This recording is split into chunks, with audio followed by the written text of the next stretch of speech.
నమస్తే అండి. నేను మీ సాయి ముప్పిడి. ఇక్కడ మనం మిరప మొక్కను చూసుకుంటే మొత్తం బూజొచ్చిందండి. దీన్ని బూజు తెగులు అంటారు. ఇది ఇలా అయ్యి మొక్క చనిపోతుందండి. దీని నుండి మరి ఇతర మొక్కలకు చుట్టూ ఉన్న మొక్కలకు కూడా వ్యాపిస్తుంది. కాబట్టి దీన్ని ఎంత తొందరగా వీలుంటే అంత తొందరగా మనం మందులతో స్ప్రే చేసి తగ్గించుకోవాలండి.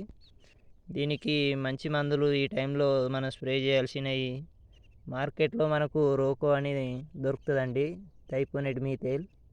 దాంట్లోకి మనం ప్లాంటమైసిన్ కలుపుకొని స్ప్రే చేసుకోవాలండి. అంటే డ్రెంచింగ్ చేసుకోవాలి. మొత్తం చేసుకుంటే చాలా వరకు ఇది రోగం అనేది తగ్గుతుందండి. అలాగే ఈ మందులు మనకు వేరుకుళ్ళు, కాండం కుళ్ళు, బూజు తెగులు ఇలాంటి తెగుళ్ళకు పనిచేస్తుందండి. ఉంటానండి. లైక్ చేయండి, షేర్ చేయండి, సబ్స్క్రైబ్ చేయండి.